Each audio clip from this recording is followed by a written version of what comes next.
Hello students, आप सभी लोगों का क्विकर मैथ्स बाय पीके में स्वागत है। जैसा कि काफ़ी स्टूडेंट्स ने डिमांड किया था कि डेटा इंटरप्रिटेशन पे कुछ वीडियो बनाया जाए, तो आज मैं प्रयास कर रहा हूँ इस वीडियो को बनाने का।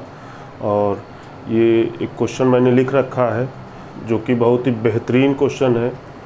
मैंने इसमें एक साथ दो ग्राफ फिगर को लिया है। जैसे एक चार्ट आपका ये बार चार्ट हो गया और दूसरा चार्ट ये आपका टेबल चार्ट हो गया। तो दो चार्ट को मिला करके क्वेश्चन तैयार हुआ है और बहुत ही अच्छा एग्जाम्पल है।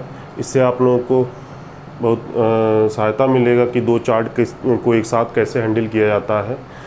तो देखते हैं। तो आइए हम लोग सबसे पहले क्वेश्चन देखते हैं क्या है ये क्वेश्चन, किस तरीके का है, हमको करना क्या है। तो ये किसी कंपनी का चार्ट है, उसके एम्प्लॉयज़ का, यानी ये कोई उस कंपनी के सारे ये डिपार्टमेंट्स हैं, यानी ये जो आपके बार बने हुए हैं ये उनके डिपार्टमेंट्स हैं और नंबर ऑफ़ एम्प्लॉयज़ ये दिया हुआ है। ठीक है, ये आपका बार चार्ट में जो इन्फॉर्मेशन मिलता है उसमें डिपार्टमेंट्स और उस पर्टिकुलर डिपार्टमेंट्स में कितने एम्प्लॉयज़ हैं। जैसे कि आप देखिए एच.आर. में 255 यानी 225 एंड 225, एडवर्टाइजिंग में 275, फाइनेंस में 175, प्रोडक्शन में 375 और मार्केटिंग में 350। ये तो उनके एम्प्लॉयज़ हो गए पर्टिकुलर डिपार्टमेंट्स में। अब ये जो चार्ट हमको दिया हुआ है ये क्या बताता है कि उस पर्टिकुलर डिपार्टमेंट्स में जो मेल और फीमेल है उनका रेशियो दिया हुआ है। ठीक है, जैसे एच.आर. में मेल और फीमेल के रेशियो 9:16, एडवर्टाइजिंग में 3:12, आई.टी. में 9:31, फाइनेंस में 2:3, प्रोडक्शन में 11:4 और मार्केटिंग में 4:3। ये इनका एडवर्टाइजिंग दिया हुआ रेशियो दिया हुआ है, जिसमें मेल और फीमेल का रेशियो है। अब हमसे कहा क्या जा रहा है, डायरेक्शन आपके पास दिया होगा। देखिए डायरेक्शन कुछ इस तरीके से आता है कि examine the graph and give the answer. आप सबको मैंने थोड़ा कम लिखा है, उसमें लिखा रहेगा examine the graph carefully and give the answer for given questions. तो हमने इसमें थोड़ा शॉर्ट कर लिया है। ठीक है, यानी आपको इस ग्राफ को बहुत ही ध्यानपूर्वक पढ़ना है, केयरफुली रीड करना है और इस पे जो बेस्ड क्वेश्चंस हैं इनके आंसर देने हैं। ठीक है, तो देखिए इस ग्राफ के यानी जो डेटा इंटरप्रिटेशन होता है, इसको हम कहते हैं इंटरप्रेट करने का मतलब यह है कि आपको उन आंकड़ों को एनालाइज करना है और उस पर आपका अपना निष्कर्ष निकालना है, आंसर उत्तर देना होता है, नहीं आंसर देना है। ठीक है, तो इस तरीके क्वेश्चन को हल करने से पहले सबसे अच्छा काम ये होता है कि जो इनका रॉ कैलकुलेशन होता है वो आप कैलकुलेट कर लीजिए एक साथ। ठीक है, रॉ कैलकुलेशन मतलब समझ रहे हैं ना कि अगर हम इसका रॉ कैलकुलेशन एक साथ न करें तो हमें हर क्वेश्चन के लिए बार बार कैलकुलेशन करना होगा। और जब हम हर क्वेश्चन के लिए बार बार कैलकुलेशन करेंगे तो आप देखेंगे कि आपका बहुत टाइम लगेगा। जैसे ही इसमें 2-3 क्वेश्चन ये लिखे हुए हैं, पहले मैं क्वेश्चन पढ़ दूँ। देखिए क्या कहता है। क्वेश्चन नंबर 1 कहता है what is the total number of male employees in all department. ठीक है, क्वेश्चंस को मैंने थोड़ा जगह कम होने की वजह से कम लिख रहा हूँ। आपसे पूछा जाता है कि what is the total number of male in all departments, यानी जो इसके एम्प्लॉयज़ हैं उसमें मेल जितने भी हैं सभी डिपार्टमेंट में उनका टोटल नंबर आपसे पूछा जा रहा है। करेक्ट। दूसरा क्वेश्चन क्या कहता है what is the total number of female in HR., यानी पर्टिकुलर एच.आर. डिपार्टमेंट में फीमेल कितनी है। तीसरा क्वेश्चन कहता है what is the ratio of male in production to marketing department, यानी प्रोडक्शन में मेल और मार्केटिंग में मेल जो हैं यानी मेल एम्प्लॉयज़ उनका रेशियो पूछा जा रहा है। तो इससे आपको ये तो अंदाज़ा लग जाता है कि इसमें मेल और फीमेल की जो संख्या यानी नंबर है सबसे पहले हमें वो निकालना है। ठीक है, तो यहाँ पे देखिए ये जो मैंने इन बार्स के अंदर लिख रखे हैं ये 225 क्या है, total number of employees, 275 total number of employees in advertising and 200 is total number of employees in IT है। तो अब अगर मैं आपसे कहूँ कि first of all we will find the number of male employees and female employees in HR। ठीक है, number of male and female employees in HR। तो हमारा काम क्या होगा, देखिए ध्यान सुनिएगा, यहाँ पे मैं आपको इसको रेशियो नहीं पढ़ाऊँगा। रेशियो पढ़ना है तो आप हमारे चैनल में जो वीडियो अपलोडेड हैं रेशियो एंड प्रोपोर्शन के, उसमें आप जाएंगे तो आपको बताया जाएगा कि किसी नंबर को कैसे डिवाइड करना है।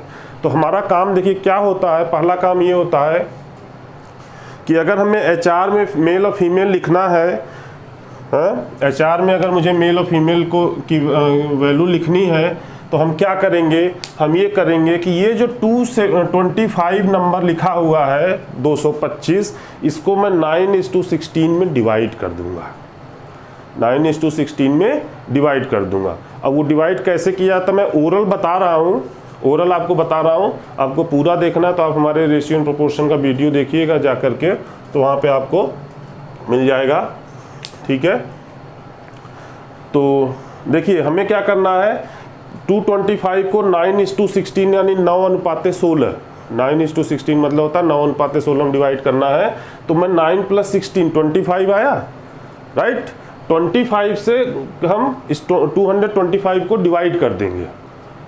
जब आप 225 को 25 से डिवाइड करेंगे तो आपको मालूम है कि 25 × 9 225 होता है, यानी 25 इसको 9 बार डिवाइड करेगा, 9 बार ये भाग दे देगा। तो आपका जो क्वोशंट आएगा भागफल, वही वैल्यू यानी 225 में जब आप 25 से डिवाइड करेंगे तो कितना आएगा आंसर, 9। अब उस 9 का मल्टीप्लाई इसमें कर दीजिए तो मेल, और इसमें कर दीजिए तो फीमेल, राइट। तो देखिए इसमें जब आप करेंगे तो मेल आ जाएगा, इसमें जब 9 में करेंगे तो मेल आ जाएगा। तो 9 × 9 कितना हो जाएगा 81, और 9 × 16 कितना हो जाएगा 144। ठीक है, 144। ये देखिए ये डिवीज़न हो गया। अब ये सारा कुछ आप हमारे रेशियो एंड प्रोपोर्शन के उस पर जा कर के काम करिए, वीडियो को देखिए, आप अपलोडेड वीडियो देख लीजिएगा। मैं कोशिश करूँगा लिंक भी इस वीडियो में डाल दूँगा, आप उस लिंक के थ्रू भी देख सकते हैं। ठीक है, अब वही काम हमें करना है, क्या करना है, एडवर्टाइजिंग। एडवर्टाइजिंग में कितने लोग हैं 275, राइट। 275 को मुझे 3:12 में डिवाइड करना है। और फिर IT में कितने लोग हो जाएंगे 200 को हमें 9:31 में डिवाइड करना है। तो हम इस तरीके से सारी वैल्यू लिख लेंगे। चूँकि मुझे टाइम बचाना है तो मैं क्या करूँगा कि मैं थोड़ा कैलकुलेशन पहले से कर रखा हूँ, मैं डायरेक्ट यहाँ लिखूँगा। ठीक है, तो देखिए HR में मेल 81 हो गए, फीमेल 144, एडवर्टाइजिंग में 165 आपके मेल हो जाएंगे और फीमेल हो जाएंगे 110। ठीक है, IT में देखिए हमारे पास क्या है, IT में हमारे पास मेल 45 हैं और फीमेल है 155। फाइनेंस में मेल 70 और फीमेल 105, 105। प्रोडक्शन में मेल 275 और फीमेल 100। ठीक है, मार्केटिंग में मेल आपका 200 और फीमेल हो जाएंगे 150। तो इसमें आपको कुछ करना नहीं है, जैसा मैंने बताया कि डिवाइड करना है तो आपको इस तरीके से डिवाइड करके हमारा रा कैलकुलेशन हो गया। ठीक है, अब जैसे ही हमारा ये रा कैलकुलेशन हो जाएगा तो आप देखेंगे कि आप सारे क्वेश्चंस का आंसर विदिन अ सेकेंड दे लेंगे। विदिन अ सेकेंड आप सारे क्वेश्चंस का आंसर दे लेंगे। इसमें जब भी क्वेश्चन आता है तो 3 से लेकर के 5 क्वेश्चन तक होते हैं। हमने 3 क्वेश्चन लिया है, तो हमको ये देखना है कि हम इनका आंसर कैसे देते हैं। अच्छा, ये जो मैंने ये कैलकुलेशन कर दिया, अगर मैं इसको न करता, पहले मैं इसको पहला क्वेश्चन पढ़ता और फिर इस क्वेश्चन का आंसर दे लेता, बड़े आराम से दे लेता और उसके बाद उसको भूल जाता, फिर मैं दूसरा क्वेश्चन पढ़ता, फिर कैलकुलेट करता, तो आपका जो कैलकुलेशन है एग्ज़ाम में वो खो जाएगा। तो इम्पॉर्टेंट बात यहाँ पे एग्ज़ाम के पॉइंट ऑफ व्यू से ये है कि आप इस तरीके का जब भी ग्राफ आता है, कोई भी डेटा इंटरप्रिटेशन का क्वेश्चन आता है चार्ट के साथ, तो सबसे पहले आप उस चार्ट को कैलकुलेट कर करके उसका कैलकुलेशन बहुत ही साफ सुथरे तरीके से एक जगह पे लिख लीजिए और बस अब आप क्वेश्चन पढ़ते जाइए, आंसर देते जाइए। तो हमारी जो स्ट्रेटजी होती है कि हम अपने बच्चों को बताते हैं अपनी क्लास में कि मान लीजिए एक कोई चार्ट आया है, ठीक है, अब बात आता है कि आप चार्ट कितनी देर में करेंगे, क्या आधे घंटे में करेंगे? नहीं, टाइम मैनेजमेंट बहुत ज़रूरी होता है। तो मैं ये कहता हूँ कि आप उस चार्ट का पूरा कैलकुलेशन 2 मिनट में कर दीजिए। उस चार्ट का पूरा कैलकुलेशन 2 मिनट, चलिए आपका थोड़ा समय ज़्यादा लगा, 3 मिनट में कर लीजिए, ठीक है। अब मान लीजिए उस चार्ट में 5 क्वेश्चन दिए हुए हैं, तो आपने चार्ट को 2 मिनट में कर लिया कैलकुलेशन चार्ट का, और 5 क्वेश्चन जब आपका कैलकुलेशन सही हो जाएगा, सारे कैलकुलेशन बहुत ही सिस्टमेटिक वे में लिखे रहेंगे, तो 5 क्वेश्चन आप 1 मिनट या 1.5 मिनट में दे लेंगे उसका आंसर। तो अगर पूरा टोटल टाइम देखा जाए तो 2 + 1.5 3.5। अब अगर किसी ने कहा कि चलिए नहीं 3.5 + 1.5 तो 4.5 है, तो हम मैंने कहा आप 4 मिनट ले लीजिए। तो 4 मिनट में अगर आप 5 क्वेश्चन कर लेते हैं तो आप घाटे का सौदा नहीं कर रहे हैं, आप एग्जामिनेशन पॉइंट ऑफ व्यू से सही हैं। लेकिन कोशिश ये करना है कि 3.5 मिनट में करना है मुझे। अब आप कहेंगे कि 30 सेकेंड की इतनी कौन सी मारा मारी है, तो मारा मारी 30 सेकेंड की नहीं होती, लेकिन हर क्वेश्चन में अगर आप 10-20 सेकेंड बचाएंगे तो 100-150 क्वेश्चन करते करते आपके पास काफ़ी समय बच जाएगा, कम से कम 4-5 मिनट मिल जाएंगे। और 4-5 मिनट किसी भी एग्ज़ाम के लिए डिसाइसिव होते हैं, या तो आपको इन करा देगा या तो आपको आउट करा देगा, ठीक है। तो अब देखिए क्या करना है, what is the total number of male employees in all departments, ठीक। तो अब आपको क्या करना है, अब आपको करना क्या है, कुछ नहीं करना है, ये सारे नंबर जोड़ देना है। 81 + 165 + 45 + 70 + 275 + 200, इन सभी को जब आप जोड़ देंगे तो जोड़ने के बाद जो आपका आंसर आएगा वो आएगा 836, ठीक है, ये आंसर हो गया। यानी पूरे उस कंपनी में कुल 836, टोटल 836 एम्प्लॉयज़ आर मेल, यानी जो पुरुषों की संख्या है वो 836 है, ठीक है। कोई दिक्कत नहीं है क्योंकि आपने कैलकुलेशन कर रखा है, ओके। फिर क्या कहता है, what is the total number of female in HR है। तो HR में जब आप फीमेल देख रहे हैं तो इसके लिए तो आपको कुछ करना ही नहीं, क्योंकि आपने कैलकुलेशन तो ऑलरेडी कर ही रखा है। देखिए ये 144, इसका आंसर कितना हो गया, 144, राइट, 144 हो गया। अब क्या कहता है, what is the ratio of male in production and marketing, ठीक है। तो प्रोडक्शन में मेल कितने हैं, 275 मार्केटिंग में मेल कितने हैं, 200, ठीक है। मार्केटिंग में मेल आपके कितने हो गए, 200। तो जब आपने इसको कैलकुलेट किया 275 200, इसको काट दीजिए, ठीक है। तो मेरे हिसाब से 25 से काट दिया जाए तो ये आपका 25 × 1 = 25 एंड 2 25, 11 टाइम जाएगा। और ये 25 8 जा ये, दैट इज 11:8, ये आंसर हो गया। What is the ratio of male in production to marketing, तो मेल में मार्केटिंग आपके 275 और प्रोडक्शन में मार्केटिंग एंड प्रोडक्शन, सॉरी मैंने उल्टा लिख दिया है, ध्यान दीजिएगा, मैंने उल्टा कर दिया है। तो आपको पहले मार्केटिंग का लिखना है। अगर ये प्रोडक्शन टू मार्केटिंग होता तब कोई दिक्कत, मार्केटिंग टू प्रोडक्शन होता नहीं, मैंने सही तो लिखा है। What is the ratio of male in production to marketing, right, सही लिखा था। प्रोडक्शन 275 200, ठीक है। तो ये आपका हो गया 11:8, यही आंसर करेक्ट है। ये थोड़ा सा कंफ्यूजन हो गया था मुझे, ठीक है। तो ये आपका इस तरीके से आंसर दे सकते हैं। इसी तरीके से 2 क्वेश्चन और हैं इस पे, उनको देखिए क्या है। फोर्थ क्वेश्चन यहाँ पे ये पूछा जा रहा है,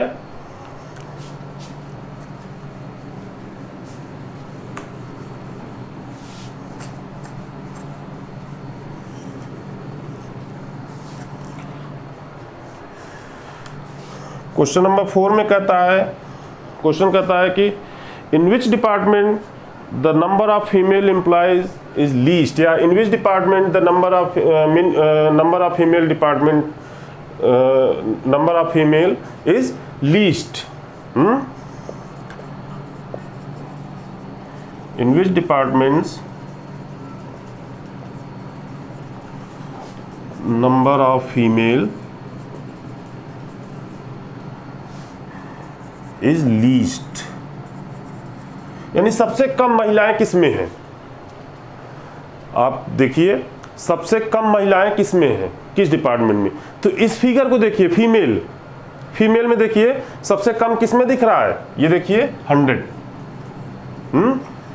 किसमें है, प्रोडक्शन में। तो सबसे कम जो फीमेल है फीमेल, तो आपका आंसर क्या हो जाएगा, प्रोडक्शन। अब जिस ऑप्शन पे लगा होगा वो ऑप्शन आप दे लीजिएगा आंसर, ठीक है। ये आपका हो गया प्रोडक्शन। फिर आपसे एक क्वेश्चन इस पे और है, कहता है what is the total number of employees in all department of the company, what is the total number of employees in all department of the company. तो इस क्वेश्चन के लिए आपको क्या करना है, कुछ नहीं करना है, सिंपली आप ये जो फिगर लिखे हुए हैं 225, 275, 200, 175, 375, 350, इन सभी को ऐड कर देंगे। यानी क्वेश्चन नंबर 5 का आंसर अगर मैं दूं तो मैं क्या लिखूंगा, 225 plus 275 plus 200 plus 175 plus 375 plus 350, इन सभी को ऐड कर दीजिए और आंसर दे दीजिए। आपका आंसर आ जाएगा 1600।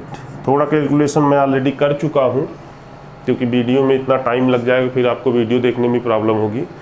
तो इस तरीके से आप किसी भी डेटा इंटरप्रिटेशन के क्वेश्चन को हल कर सकते हैं।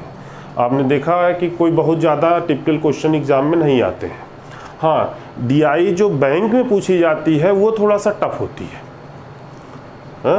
लेकिन अन्य एग्ज़ाम में अगर आप दे रहे हैं, जैसे आप CSET दे रहे हैं या SSC का दे रहे हैं या UP SSSC का कोई एग्ज़ाम दे रहे हैं, या कोई भी वनडे एग्ज़ाम, जितने भी वनडे एग्ज़ाम होते हैं उनमें जो डेटा इंटरप्रिटेशन आता है वो बहुत अच्छा आता है।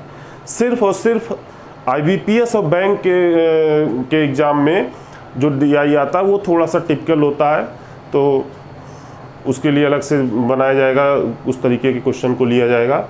फिलहाल यहाँ पे मैंने ऐसे क्वेश्चंस लिए हैं जो आपको लगभग सभी एग्ज़ाम में हेल्प करेंगे, इवन बैंक में भी हेल्प करेंगे। ऐसा नहीं कि बैंक में इस तरीके का DI नहीं पूछा जाएगा, खूब पूछा जाता है। कुछ उसमें और डेटा दिए जाते हैं, बस इस पे जाना है, तो उन सब चीज़ों पे ना जा करके आप आराम से इसको कर सकते हैं। ठीक है, ओके।